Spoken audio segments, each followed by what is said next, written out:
नमस्ते मेरे मोटर प्रेमियों।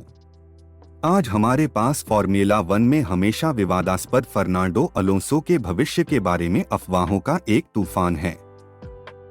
रेड बुल रेसिंग से जुड़ने के बारे में बातें चल रही हैं और चाहे उनकी बातों को उगलवाने की एक प्रतिष्ठा हो, अलोंसो ने हाल के समय में परिपक्व होने का दिखावा किया है, विशेष रूप से उनके अल्पाइन के साथ बिताए गए समय में एस्टेबन ओकॉन के साथ। सेबास्टियन वेटल के सेवानिवृत्ति के बाद अपने आश्चर्यजनक शिफ्ट के बाद अलोंसो ने मोनाको ग्रां प्री में एक विजय हासिल करने की उम्मीद की, लेकिन गलत टायर चेंज कॉल के कारण इसे मैक्स वर्स्टापेन को छीन लिया गया, जिससे ट्रॉफी उनके हाथ से निकल गई। हालांकि अलोंसो का अस्टन मार्टिन के साथ करार 2024 तक है। हाल ही में मेक्सिकन ग्रां प्री में सर्जियो पेरेस की गलती को देखते हुए पैडॉक में पेरेस और अलोंसो के बीच एक संभावित स्विच के बारे में बातें हो रही हैं। रोचक बात यह है कि इस सीजन में पीडियम फिनिश में पेरेस से आगे होने के बावजूद अलोंसो की स्थिति सुरक्षित नजर नहीं आती है। चाहे फैंस एक प्रतिस्पर्धी कार में अलोंसो के आखिरी उठान की ख्वाहिश कर रहे हों, लेकिन रेड बुल द्वारा पेरेस की जगह अलोंसो के साथ बदलने की संभावना काफी कम है, विचार करते हुए कि डेनियल रिकियार्डो की पुनरुत्थान की स्थिति है। मैक्लारेन के अद्भुत वापसी और कई असफल अपग्रेड के कारण अस्टन मार्टिन की एक विजयी सीजन की आशा को धकेल दिया गया है। अलोंसो स्वीकार करते हैं कि उन्हें एक चुनौतीपूर्ण समय का सामना करना पड़ रहा है और वे सीखने और ट्रैक समय का अधिकतम उपयोग करने पर ध्यान केंद्रित कर रहे हैं। हालांकि अलोंसो का भविष्य तार-तार हो रहा है, लेकिन ऐसा लगता है कि वे वर्तमान में अस्टन मार्टिन के साथ रहने के लिए संभावित हैं। क्या एक रोलर कोस्टर नहीं है, क्या कहेंगे? अच्छा, अब क्या यह फॉर्मूला वन पैडॉक के माध्यम से एक जंगली सवारी नहीं थी? मैं आपका मेजबान हूं, एंजो, आपके साथी इस फॉर्मूला वन की उच्च गति दुनिया में आपको सभी नवीनतम समाचार और अपडेट लाने के लिए यहाँ ही पर F1 के लिए जज्बा पर। मेरे साथ हैं शांतिपूर्ण अनुभवी टिप्पणीकार एकमात्र विलियम। नमस्ते सभी को। मुझे बहुत खुशी हो रही है कि मैं आपको फॉर्मूला वन में हो रही नवीनतम घटनाओं पर अपने दृष्टिकोण और राय पेश करने का मौका दे रहा हूं। हमें खुशी है विलियम, आपका स्वागत करना। हमारे सभी सुनने वाले लोगों के लिए, यदि आप हमारे दैनिक संक्षेप में प्रशंसा करने वाले हैं तो हमारे चैनल की सदस्यता लेना न भूलें। अपने सूचनाएं चालू रखने से यह सुनिश्चित करें कि आप हमारे किसी भी एपिसोड को छूने में कोई कमी नहीं होगी। और हाँ, हमें एक टिप्पणी छोड़े, पॉडकास्ट को अपने दोस्तों, परिवार के सदस्यों, अपने स्थानीय मैकेनिक को किसी भी व्यक्ति के साथ साझा करें जो सुनेगा। आपका समर्थन हमारे यहाँ F1 के लिए जज्बा में इंजन चलाने में मदद करता है। बिल्कुल एंजो, आपका समर्थन हमारे लिए सचमुच महत्वपूर्ण है। अब चलिए इस पर वापस आते हैं। मतलब कौन इसे आने वाला था? फर्नांडो अलोंसो रेड बुल के साथ जुड़े। आप यह सोच भी नहीं सकते कि इसके क्या परिणाम हो सकते हैं। जुड़े रहें, आप कुछ भी छूने की इच्छा नहीं करेंगे। और जैसा कि हम F1 के लिए जज्बा में हमेशा कहते हैं, पूर्ण गति से आगे बढ़े।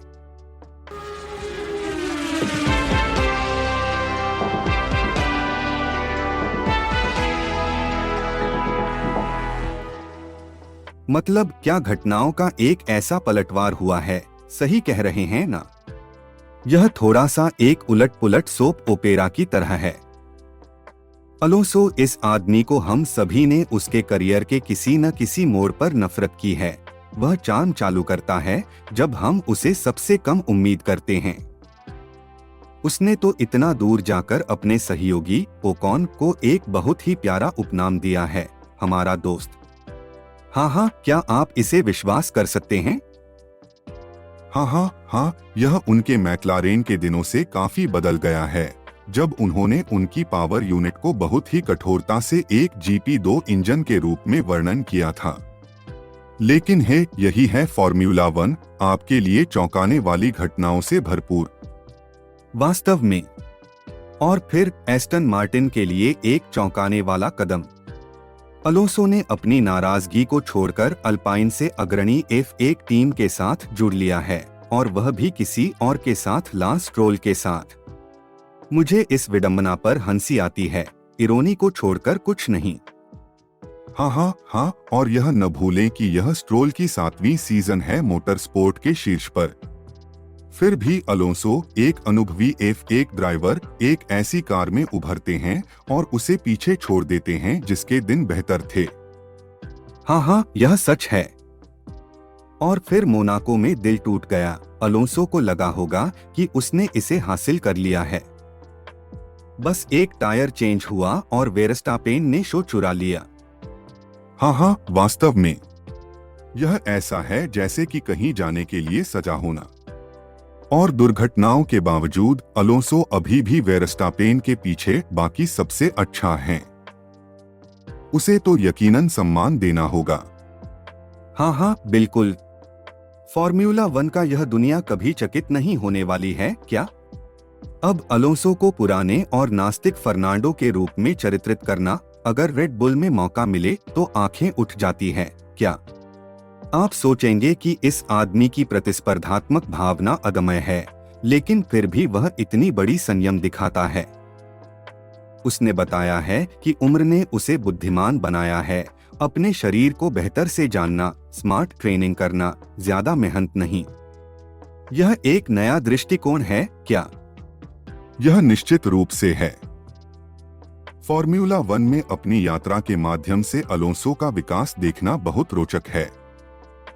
यह तथ्य कि उन्होंने अपने अस्टन मार्टिन के संबंधित अनुबंध को 2024 के पार बढ़ाने की सोच रखी है, इस बात को दिखाता है कि उनका मकसद सिर्फ खिताबों की पीछा करना नहीं है, बल्कि एक टीम का हिस्सा बनना और उसे बढ़ावा देना भी है। ठीक है। जैसा कि उन्होंने कहा है, उन्हें प्रतिस्पर्धात्मक होना पसंद है, तेज होना पसंद है और हारने से नफरत है। यही आत्मा है जो उन्हें आगे बढ़ाती रही है। हालांकि जीत के सिवाय यह सिर्फ यात्रा के बारे में नहीं है। हाल ही में अस्टन मार्टिन की प्रदर्शन में गिरावट होने के बावजूद अलोंसो ऐसा दिखता है कि वह इसे स्वीकार कर रहे हैं, इसे एक सीखने का अवसर मान रहे हैं। वास्तव में यह एक प्रेरणादायक दृष्टिकोण है और हमें याद रखना चाहिए, अस्टन मार्टिन की शुरुआत वास्तव में उम्मीदवार थी। पहले 6 रेस में अलोंसो के पास 5 पोडियम थे। यह छोटी सी गड़बड़ी दुर्भाग्यपूर्ण है, लेकिन हमेशा सुधार का मौका होता है। बिल्कुल सही। और अलोंसो पीछे हटने वालों में से एक नहीं है। उन्होंने स्पष्ट किया है कि वे अभी तक संन्यास की सोच में नहीं हैं। उन्हें सीखने और विकास करने पर विश्वास है। और यही आत्मा है जो फॉर्मूला 1 को एक रोमांचक खेल बनाती है।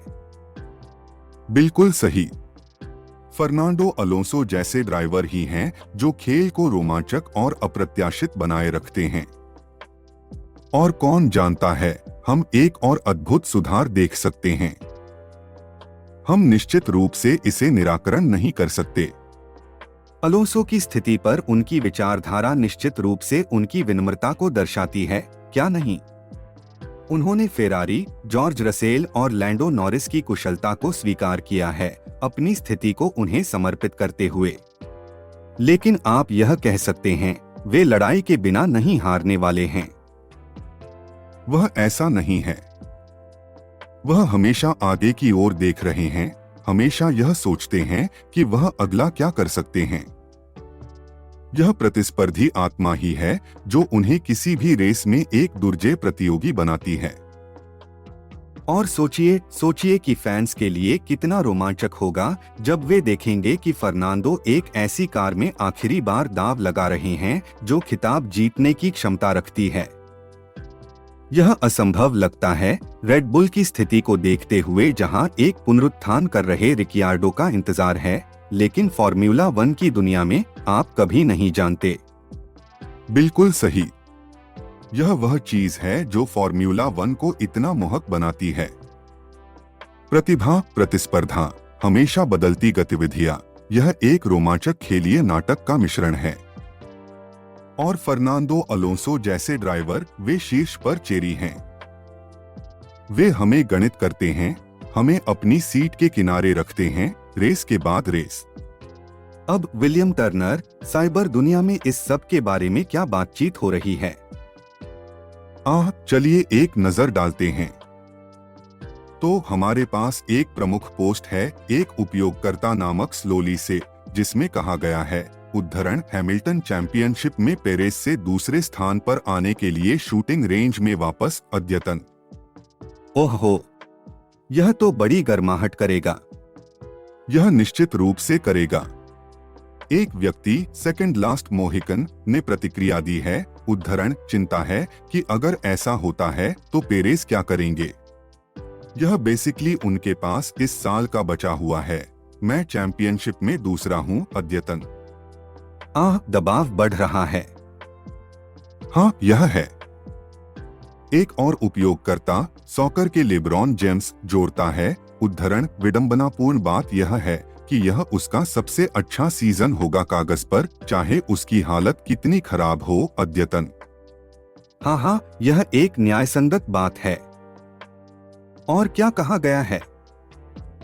एक और उपयोगकर्ता जॉय डी पेरेस पर टिप्पणी करते हैं उद्धरण उनके पास एक ऐसी कार है जो इस साल के हर एकल रेस को जीती है, केवल एक को छोड़कर, और यह कार कई रेसों में प्रमुख रही है। उनके पास संदेह है कि यह सबसे महान कार है और वे बहुत सारे Q3 में नहीं पहुंच सकते अद्यतन। यह एक कठिन बात है जो स्वीकार करना होगा। वास्तव में। लेकिन बातचीत में रोचक मोड़ आता है जब एक उपयोगकर्ता ग्रीडनेस सोचता है कि यदि दोनों ड्राइवर्स कमजोर प्रदर्शन करें तो क्या एक कार की क्षमता को अनदेखा किया जा सकता है। ओह, यह एक रोचक सोच है।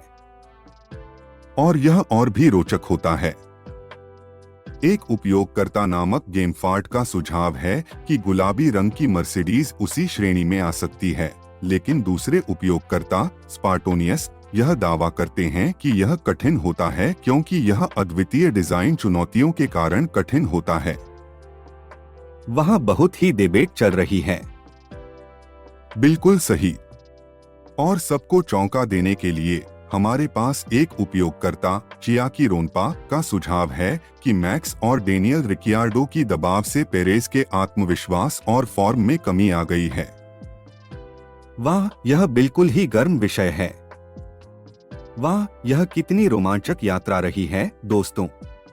आज हमने फॉर्मूला 1 की गतिविधियों, हमारे प्यारे ड्राइवर्स के उछाल दौड़ और चैंपियनशिप में आगे क्या है, इस पर रोचक चर्चा की है। हम आपके साथ इस सफर पर होने के लिए अत्यंत कृतज्ञ हैं। सुनिश्चित करें कि आप सदस्यता लें और नोटिफिकेशन बेल को बजाएं ताकि आप हमारी इस हाईटेक दुनिया के किसी भी ध्यान से वंचित न रहें। और अपने दोस्तों के साथ हमारे पॉडकास्ट को साझा करें, चाहे वह सोशल मीडिया पर हो या स्थानीय पब में एक पॉइंट के साथ। बिल्कुल एंजो, मैं खुद इसे और अच्छी तरह से नहीं रख सकता था। और याद रखें, हम आपको हर एक दिन जानकारी देते रहेंगे। फॉर्मूला 1 की दुनिया में और भी बहुत कुछ खोजने के लिए है, इसलिए अपनी आंखें ताजगी से रखें और आने वाले एपिसोड्स के लिए अपने कान खोलें। यह एक तेजी से बदलती दुनिया है और हम यह सुनिश्चित करने के लिए यहाँ हैं कि आप धूल में छोड़े न जाएं। आप सभी महिलाओं और पुरुषों को फिर से धन्यवाद आज हमारे साथ जुड़ने के लिए। आपका समर्थन हमारे लिए वास्तव में महत्वपूर्ण है और हम इस रोमांचक फॉर्मूला 1 की दुनिया से और अधिक ज्ञानवर्धक टिडबिट्स लाने के लिए बेताब हैं। और हम समाप्त होने से पहले हम आपको हमारा छोटा मंत्र सुनाना चाहेंगे। याद रखें दोस्तों, मेटल पर पेडल घुमाएं, सड़क पर अपनी नजरें बनाए रखें। हमारे चैनल की सामग्री सोने की तुलना में है। अगली बार तक चीरियो।